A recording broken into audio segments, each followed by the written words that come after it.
Every morning, they walked past me without saying a word. Some left coffee cups on my cart, still warm, like I was a shelf and not a person.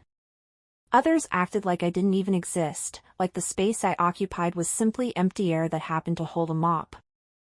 I used to wonder if it was my gray hair, pulled back into a low, practical bun. Or maybe it was the uniform, the faded blue polo with my name stitched crookedly above the pocket, Grace. Or maybe it was something simpler than that. Maybe it was just easier for them to look past me than to look at me. Then one night, they made the biggest mistake of their lives. My name is Grace Miller. I am 58 years old, and for the past 4 years, I have cleaned the offices of Whitfield & Cole, one of the most prestigious law firms in the city. I mop the marble floors of the 22nd floor lobby. I empty wastebaskets filled with crumpled memos and cold coffee. I wipe fingerprints off glass conference room doors that cost more to install than most people's cars. I do this quietly. I do this well. And I have learned, over the years, that there is a particular kind of invisibility that comes with a mop and bucket, an invisibility I did not always have, and one I chose, in the end, to wear like a second skin. I always say good morning first. Always. Even to the ones who never answer. There is a strange dignity in being the one who greets, even when no one greets you back. It costs me nothing, and it reminds me who I still am, underneath the uniform. 2 men in that building never said good morning to me. Not once, in 4 years. Daniel Brooks was a senior partner, 47 years old, with the kind of tailored suits that whispered money the way some people whisper secrets. He had a way of looking through people, as if we were smudges on a window he hadn't gotten around to cleaning yet. He liked to remind people of their place. I watched him do it to junior associates, to interns, to the young woman who ran the front desk. He seemed to enjoy it, the way some men enjoy winning games nobody else agreed to play. His partner, Kevin Ross, was 44, and just as certain of his own importance. Kevin had a favorite phrase. I heard him say it more times than I could count, usually with a little laugh at the end, as if it were the funniest thing in the world. She's just the cleaning lady. I heard it when I walked into a room to empty a bin. I heard it when I was 3 feet away, wiping down a table they hadn't quite finished with. I think, somewhere in their minds, the uniform did something strange to sound waves, made them believe that if I couldn't be seen as a person, I also couldn't hear as one. They were wrong about that. They were wrong about a great many things. It happened on a Tuesday. I remember because Tuesdays were always my late nights, the ones where I cleaned the executive floor after the cleaning crew's earlier pass, catching whatever the day shift had missed. The building was mostly empty. Just me, my cart, and the hum of the air conditioning against the dark windows. I was mopping the hallway outside the large conference room, the one with the glass walls and the view of the river, when I heard their voices. Daniel and Kevin were still there, long after everyone else had gone home. The lights were low, the kind of low that men use when they think no one is watching them work. They didn't lower their voices for me. They never did. I caught pieces of it first. A case. A big one. Words like settlement and discovery and exposure. Then the conversation sharpened, the way conversations do when men forget they're not alone. If that internal report ever makes it into evidence, we lose the full case, Daniel said. $60 million. Gone. So it doesn't make it into evidence, Kevin said, like it was the simplest math in the world. We shred it tonight. Original and copies. There's no paper trail if there's no paper. And if opposing counsel asks where it went, it never existed. That's the story. Nobody in this office remembers a report like that. You didn't see it. I didn't see it. And I heard the small pause before he said it, and I already knew what was coming, because I'd heard it 100 times before. She wouldn't understand a single word anyway. I kept mopping. My hands didn't shake. I want to be honest about that. Some part of that old, quiet training kicked in immediately, the part of me that used to sit in courtrooms and listen to men say far worse things, thinking no one serious enough was in the room to make it matter. Daniel laughed, low and easy. She wouldn't understand a single word anyway, he repeated, like it was a punchline worth savoring twice. I didn't look up. I didn't slow down. I finished the hallway, wheeled my cart to the next floor, and went home at 11:30 like I always did, my knees aching the way they always ache, my mind very, very awake. They had no idea what they'd just done. They thought they were speaking to an empty room with a woman-shaped piece of furniture in the corner of it.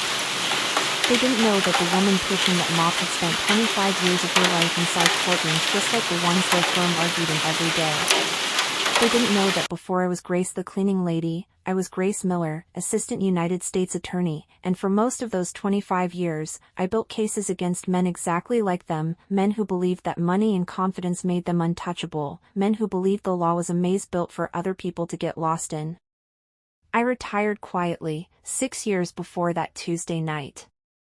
There had been a case that broke something in me, not my resolve, but my faith in how slowly justice sometimes moves, how much damage can be done in the space between a crime and its consequence. I stepped away. I told myself it was permanent. I told myself I was done watching men like Daniel Brooks think they were above the rules the rest of us lived by. I was wrong about that, too. Some things don't retire. They just wait. The next morning, I came in a little earlier than usual. Before the sun had fully cleared the buildings across the street, before the espresso machine in the break room had even finished its first cycle, I let myself into the small maintenance closet where I keep my things, and I opened a bag I hadn't opened in a long time. Inside was an old leather portfolio, cracked at the corners, the kind that doesn't get made anymore. I hadn't touched it in years, but I'd kept it close, in the trunk of my car, actually, ever since that Tuesday, because some instinct in me had known I might need it sooner than I expected. Inside the portfolio, legal notes I'd never quite let myself throw away. A handful of business cards, some of them still good, most belonging to people who remembered exactly who I used to be. And an old identification card, laminate gone slightly yellow with age, my photograph younger, my hair not yet gray. Asterisk Grace A. Miller. Assistant United States Attorney, star. I made a few phone calls that morning. Quiet ones, made from the stairwell on my break, my voice low the way there's never bothered to be. I won't say who I called. Not yet. Some habits, the habit of discretion, of only saying exactly as much as needs to be said and not one word more, don't leave you, even after you leave the job. I finished my shift like always. I emptied the bins. I wiped the glass. I said good morning to people who didn't answer. And then I waited.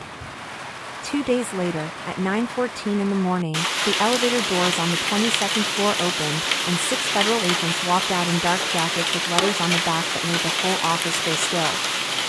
I was refilling the paper towel dispenser in the small kitchen near the lobby when it happened, and I watched through the glass as the room folded in on itself with confusion. Associates stood up from their desks.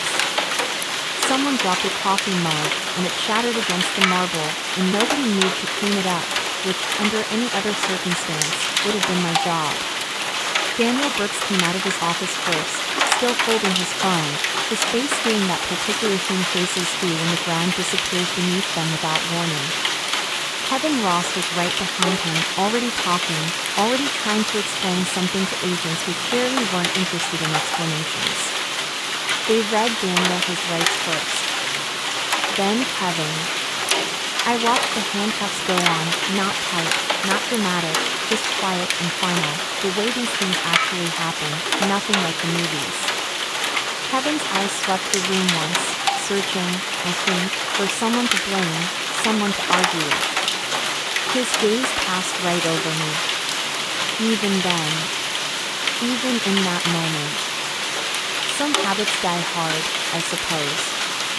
Even his. They were led out through the lobby, past the reception desk, past the associates who'd never once looked twice at either of them differently than a fear or ambition, and out through the glass doors I cleaned every single morning. The office didn't return to normal for hours. Maybe it never fully did. It was nearly noon when Mr. Whitfield, the firm's founding partner, a tall, silver-haired man had exchanged maybe 100 words within 4 years, always polite, always distracted, found me in the hallway outside the conference room where it had all started. He looked at me for a long moment, the way people look at something they suddenly realize they've been looking through, not at, for a very long time. "Grace," he said, and it was strange to feel my name in his mouth. Strange in a way that made something in my chest tighten. "I still can't believe you never told anyone." I set down my cart. I let the silence sit there for a second, because silence, I've found, often says more than the loudest answer could. Then I smiled, the same quiet smile I give everyone, the one that costs me nothing and reveals even less. "People stopped asking who I was a long time ago," I said. He didn't ask any follow-up questions that day. He just nodded, slowly, the way people nod when they're rearranging everything they thought they understood about a person, trying to fit a new shape into an old outline. Then he thanked me again, more quietly this time, and walked back toward his office like a man who needed a minute alone before he could face the rest of his day. Word travels in a building like that, the way water finds every crack in a foundation, and by that afternoon, everyone knew. The cleaning lady on the 22nd floor. Grace Miller. 25 years as a federal prosecutor, specializing in financial crimes, before she'd quietly folded that identity away and picked up a mop instead. I heard the whispers as I worked. I heard my name said differently than it had been said in years, not the cleaning lady, not a shape in the corner of a room, but Grace, said the way you say the name of someone you suddenly realize you should have known better. I didn't need any of it. I want to be honest about that, too. I hadn't done any of this for the recognition. I'd done it because 25 years in that career teaches you one lesson above all others: evidence doesn't disappear just because powerful men decide it should. Somebody has to be the one still listening when everyone else has stopped paying attention. That Tuesday night, it happened to be me. It could have been anyone. It simply wasn't. 3 weeks later, the new managing partner, a woman named Patricia Alvarez, sharp-eyed and unhurried in a way I recognized and respected immediately, asked to meet with me in her office. Not the conference room. Her office, with the door closed, 2 cups of coffee already poured before I arrived, one across from her desk instead of behind a cart. She thanked me, properly, and at length, in the kind of plain, unembellished language that told me she meant every word of it. The case Daniel and Kevin had tried to bury had been the linchpin of a much larger investigation, one that had been quietly building for over a year before that Tuesday night, one my old contacts had been circling for months without the piece they needed. My call hadn't started the investigation. It had finished it. Then she offered me something. A position, consulting for the firm on corporate ethics and compliance, a real office, a real salary, a real title with my real name printed clearly on the door instead of stitched crookedly on a uniform pocket. I sat with the offer for a moment. I let myself actually consider it, the way I try to consider most things carefully before I answer. Then I smiled, and I shook my head. "That's a kind offer," I told her. "But I think I'll pass." She looked surprised, though she tried not to show it. "Can I ask why?" I thought about how to answer that honestly. I thought about the 25 years I'd spent in rooms exactly like hers, carrying exactly that kind of weight, exactly that kind of visibility, and how, somewhere in those years, I had started to feel like the weight was wearing me down faster than it was building anything real. I thought about the version of myself who'd needed to walk away from all of it, who'd needed 4 quiet years of mop water and early mornings and unanswered greetings to remember who she was without a title attached to her name. "I already did that work for 25 years, I said. I did it well, and I'm proud of it. But I like my mornings now. I like knowing exactly what my day will hold. I like the quiet. I paused. Some people need to be seen to feel like they matter. I've made my peace with being the opposite kind. She didn't push. I appreciated that about her. I picked up my bucket, still sitting by the door where I'd left it on my way in, and I walked out of her office the same way I'd walked into it, unhurried, unremarkable to anyone who didn't know better, and entirely at peace with myself. That evening, I finished my shift the way I finish every shift. I mopped the lobby floor until it caught the light of the setting sun. I emptied the last of the waste baskets. I wiped down the glass door I'd wiped down 1,000 times before, the one Daniel and Kevin used to walk through without a glance in my direction. Then I gathered my things, said goodnight to the night security guard, who always says it back, and always has, which is why I like him, and I walked out into the cool evening air, my bucket in one hand, my old leather portfolio safely back in the trunk of my car where it belongs now, not hidden, just resting. Waiting, perhaps, for nothing at all. That felt like its own kind of victory. I walked home the way I always do, past the same streets, under the same streetlights, an ordinary woman in a faded blue uniform that most people's eyes slide right past without stopping. There was a time, years ago, when that kind of invisibility would have stung. When I was younger, still building my career, still proving myself in rooms full of people who doubted a woman could hold the weight of a federal courtroom, I wanted desperately to be seen. I wanted my name remembered, my work recognized, my presence to matter the moment I walked through a door. But somewhere along the way, maybe during those difficult final years of my career, maybe in the quiet mornings that followed my retirement, I learned something I hadn't expected to learn. Being underestimated isn't always a wound. Sometimes it's a shield. Sometimes the people who walk past you without a second glance are handing you the very thing you need most, the freedom to watch, to listen, and to act, entirely on your own terms, when the moment finally calls for it. So no, I don't mind it anymore. I stopped minding it a long time ago. The world teaches us to notice expensive suits, polished shoes, the confident tilt of a chin in a boardroom. It teaches us to measure a person's worth by how loudly the room responds when they walk into it. Maybe we should start noticing people instead. Would you have ignored Grace?